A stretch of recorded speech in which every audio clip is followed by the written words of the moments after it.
Next up, is the physics of a fall onto water really the same as pavement? Okay, so we've got a good one. In this episode, we're testing that water is as hard as pavement. Yeah, I've heard this one. The idea is that if you fall from a height tall enough and you get up enough speed, when you hit that water, it behaves just like pavement. Wake up, Buster. He's got some falling to do. It's an oft-repeated urban myth that if you fall into water from a great height, rather than a splash landing, you have a pavement-equaling crash landing. Okay, so I think we need to get Buster, rig him with some accelerometers so we know how much impact he experiences, and then drop him on pavement and drop him on water and compare the results. Sounds good to me. But bad for Buster. Real bad. All right, so we're about to drop Buster from a crane. Now, if you're anything like me, you are expecting a total horror show. So how do we hear these stories of people falling and they're just fine? Well, if they happen to fall on dirt, they have a longer distance of deceleration than if they fell on pavement. The key here is the rate of change of velocity. Here, you have a moderate change, and here, a really high change on something like pavement. On pavement, the deceleration is instantaneous because it has no give. It's incompressible. And that's where the myth comes from, because under the right circumstances, water is also incompressible. This myth is about water behaving like pavement. Now you may be thinking, that's crazy. I mean, water is soft and pavement is hard. How can they be the same? Well, under certain conditions, they can be. Let me demonstrate. In this syringe, I have air. In this syringe, I have water with some food coloring in it. Air is compressible. Compresses, springs back.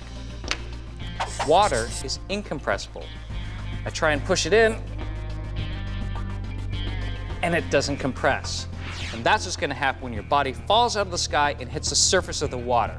It doesn't give, just like pavement.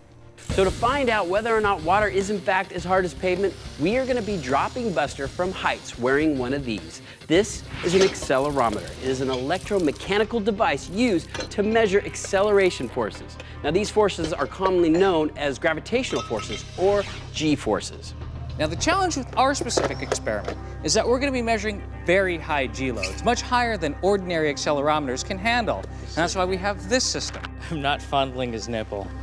It's specifically designed to measure up to 500 Gs. I've mounted it inside of a waterproof case in Buster's chest. Just like airplanes have black boxes, Buster has a black box. And this is it. All rigged up and ready to roll, the team hits the perfect location for a spot of Buster bouncing. Here we are at the South San Francisco Water Treatment Center, and this is the perfect location for us to test this myth. It's always exciting when the crane shows up. We have pavement and we have water. Once we get our crane set, we won't even have to move it. Bullseye. You know, Buster has been very, very quiet today. I have a feeling he might know what we're up to. In the team sight is a series of consistent comparative drop tests onto water and pavement at ever-increasing heights. Okay, so the way Buster falls and lands will affect our results. So we've rigged a system so that he should fall the same way every single time. All right, 25 feet, that's good. And first up is the feet first fall. How's that for alliteration? It was perfectly poetic, Byron. But Buster, suspended 25 feet above the pavement, doesn't really care. In 3, 2, 1. Ow! With a long day ahead, the dummy took that one in his stride. But what do the numbers tell us? Got a peak G-load of 60 Gs. Well, that seems about right. I mean, he has his legs to break his fall. So we just dropped Buster from 25 feet onto the pavement feet first, and he pulled 60 Gs. Now what we're gonna do is hook him back up to the crane, swing him over to the water, drop him again from 25 feet first, and see how many Gs he pulls. All right, that looks good. Now, I know water is technically incompressible, but compared to the pavement, I think we're gonna see a lower G-load because his feet are gonna dip in, the water's gonna give, and he's gonna be decelerated over a longer time period. In 3, 2, 1. Oh, that didn't look so bad. That's definitely not the same as pavement. And the numbers bear that out. Okay, so I got no trigger, which means that that fall was less than 25 Gs. It won't trigger anything below that. And remember, in this same situation over pavement, it was 60 Gs. But the myth states that water equals pavement from a great height. And at greater heights, Buster will be falling at greater speeds. Perhaps hitting the water faster means the liquid won't displace and will behave just like an incompressible solid. Buster, my friend, things are looking up. 75 feet up. That's a long way to fall. Anybody feel sorry for Buster? No. Just checking. All right, here we go. 75-foot fall, feet first, into water in 3, 2, 1.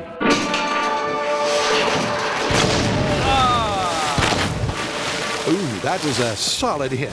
And as Buster is raised and assessed, it looks like he's taken a severe pounding. But the data in the black box holds the objective key. We got 29. No way. Yeah, so that's half of what we got on pavement at 3 times the height. Wow. Not good news for the myth. The fall onto water at 75 feet is half as damaging as pavement from 25 feet. But there's one more test before the data set is complete. 75 feet onto pavement.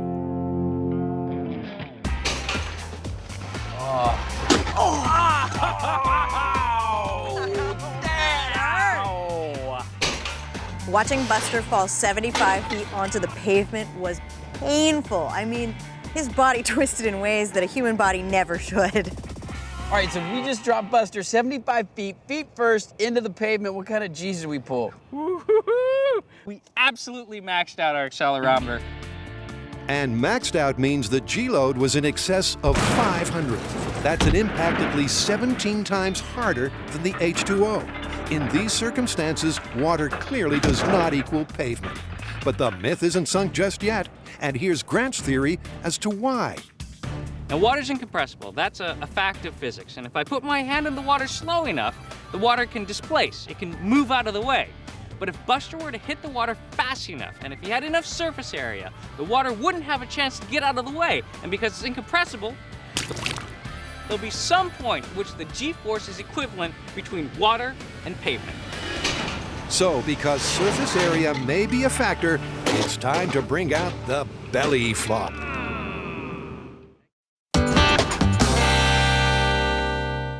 All incompressible materials are equal, but so far, some are more equal than others.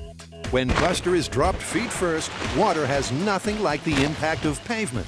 The angle of entry means the water is easily displaced. Yeah, so that's half of what we got on pavement at 3 times the height. But what if that was changed to a belly flop? Time to hog time. Will the additional surface area save this scientific saga from sinking? So, in case you're wondering, and I'm pretty sure you are, dropping Buster on his face repeatedly just doesn't get old. All right, this is Buster's belly flop into pavement from 25 feet. In 3, 2, 1. That looked painful, and without his legs breaking his fall, the G-load was much higher than the feet first test. So we just dropped Buster chest first on the pavement. We got 286 Gs. Now what we're gonna do is do the same thing on water. And my feeling is we're gonna see very similar results. And I think anybody who's ever jumped off a diving board and done a belly flop will understand what I'm talking about. This is gonna hurt. In 3, 2, 1. I give that dive a 9. Okay, so for belly flopping, Buster on pavement at 25 feet was 290 Gs. And on water, it was 115. And what that means is, sure, water is not as hard as pavement, but it was a lot closer than when we dropped Buster feet first. So surface area is important. The more surface area you have, the harder it is to displace the water. Now, what if Buster was moving a lot faster? Then we might see the difference between the water and the pavement decrease again. Let's see.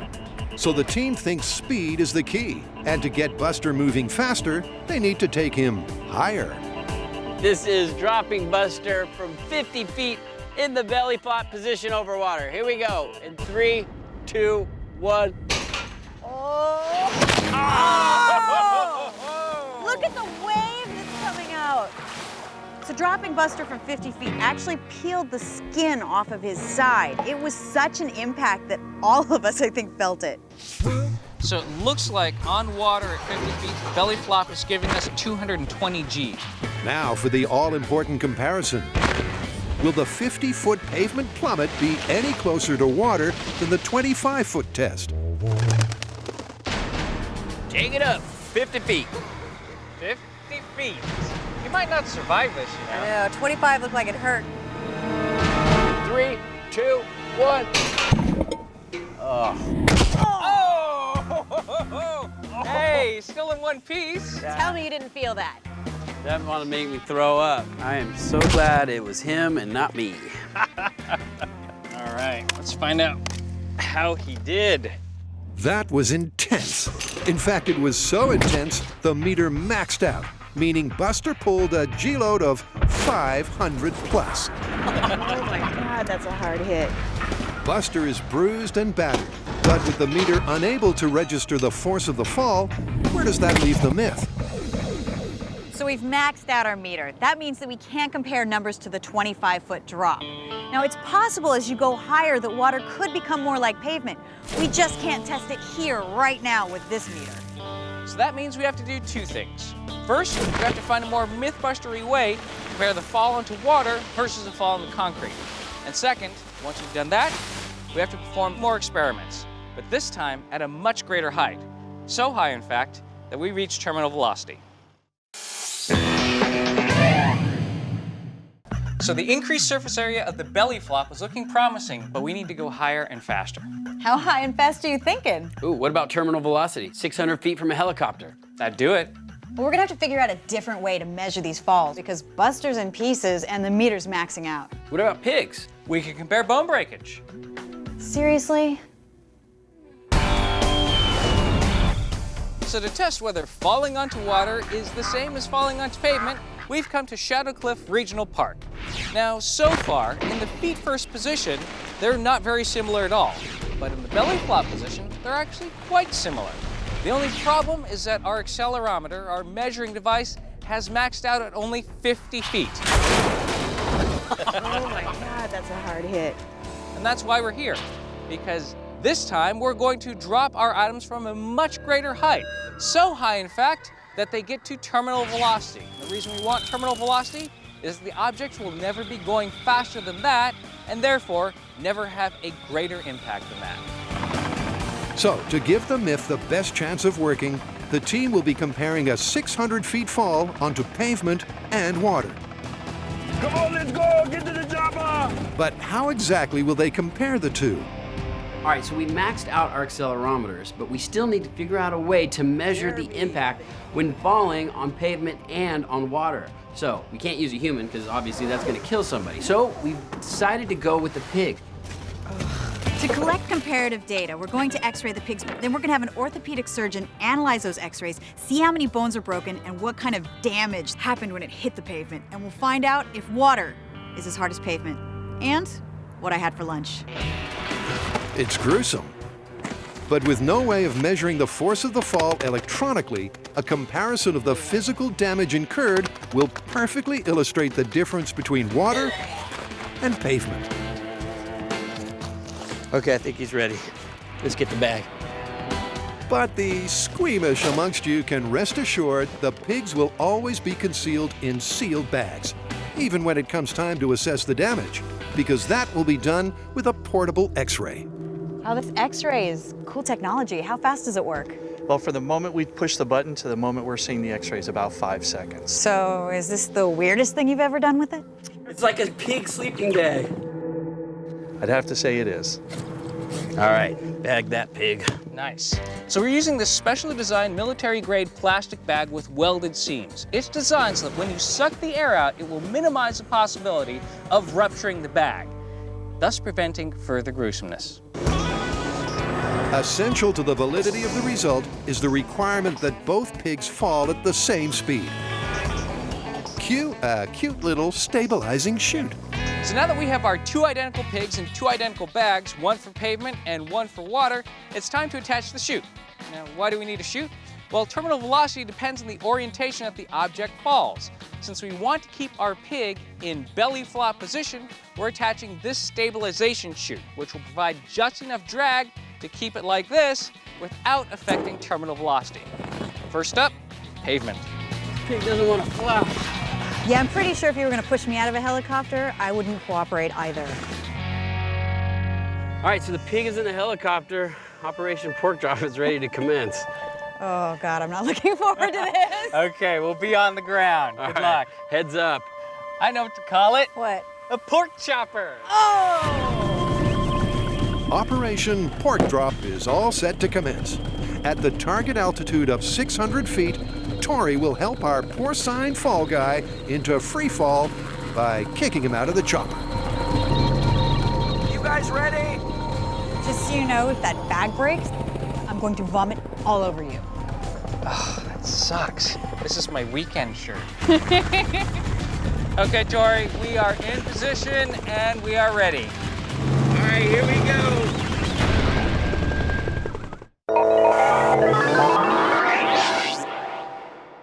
To find out if water is as hard as pavement, Kari, Grant, and Tory have commenced Operation Pork Drop.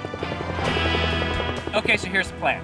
We've already done drops at 25 and 50 feet.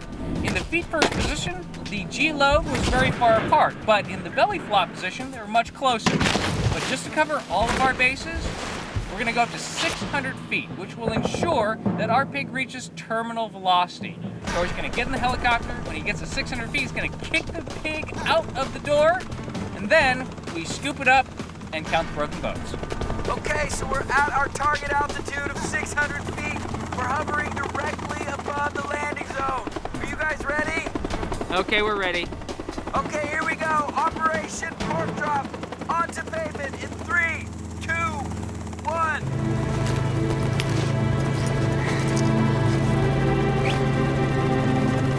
Pig is flying. Well, he's more falling.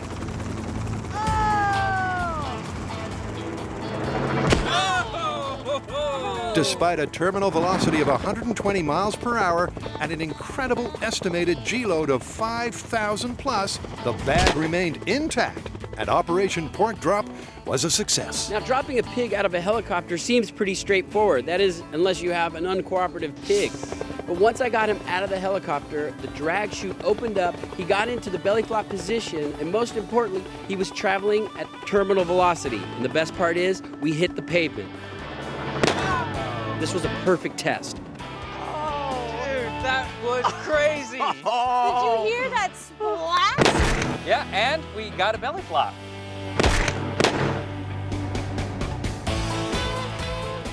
And now to get the thankfully sealed contents of the bag, That looked like it hurt. over to the X-ray station, We need to get this pig into X-ray stat. where the technicians take the shots they need. But before we assess and compare the injuries, it's go for the H2O. Get in there, pig.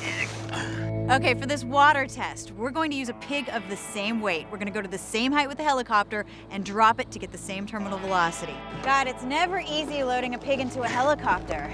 We're gonna smack down on the water in a belly flop position and find out if water is as hard as pavement. It's Operation Pork Drop Phase 2. Porcalypse now. So, we are set. We have our pig in the helicopter. We're gonna take it up to 600 feet, push it out of the helicopter onto water. Now, so far, we have not seen water behave like pavement, but we have never dropped anything from this height. We might see a similarity here, but we won't know for sure until we pull the pig out of the water, do an X-ray, and compare the two pigs. We're all set. You guys ready? Okay, Tory, we are good to go. Pork Drop number 2 onto water at terminal velocity.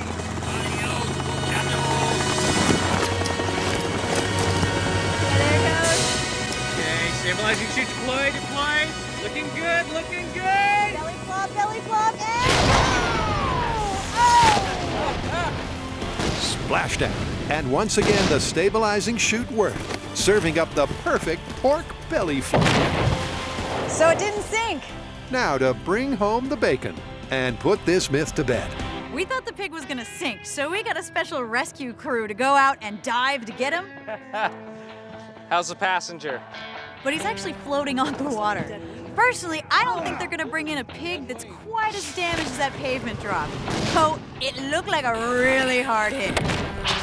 But there's only one way to tell for sure, and that's a professional medical assessment of the x-rays with orthopedic surgeon Dr. Halbrecht. So did he make it? How did our pig do on pavement? Well, the pig on the pavement did really disastrously. 17 fractures. Wow. Here's a femur fracture, dislocation of the spine, and to top it all off, a decapitation. Oh! You got a dislocated head. So when we dropped the pig on the concrete, it made us sound like a giant popping balloon. Now, we didn't open the bag, but we did x-ray it, and what we found inside were many, many broken bones and a pelvis that was so shattered it was unrecognizable, not to mention decapitation. It's an unsurprising litany of lethal injuries, 17 clear and catastrophic fractures. But the key to this myth is the comparison. All right, so how did it compare to the water drop? The water drop pig did much better, although it's still 7 fractures compared to 17. 6 rib fractures, and also a neck fracture, but not as bad as the decapitation. It couldn't be clearer. 2 pigs of identical weight falling at the same speed, landing in the same orientation, have significantly varied injury diagnoses. Both the quantity and quality of the bone breaks means there can only be one result. But that's not the only reason Kari's so happy. Now, having the clear-cut results that the pig landing on the pavement, bam, was actually a lot harder than falling on water was great. But what was even better? Those bags didn't bust open and I didn't throw up. So it turns out pigs don't fly, but they do fall, and they land hard. However, as far as this myth is concerned, if you're hitting the water at any height, it's not going to be as hard as if you're hitting pavement. So this myth is busted. Myth is busted. I think we're gonna have to call this a busted. How come we don't have a helicopter to fly home after every myth?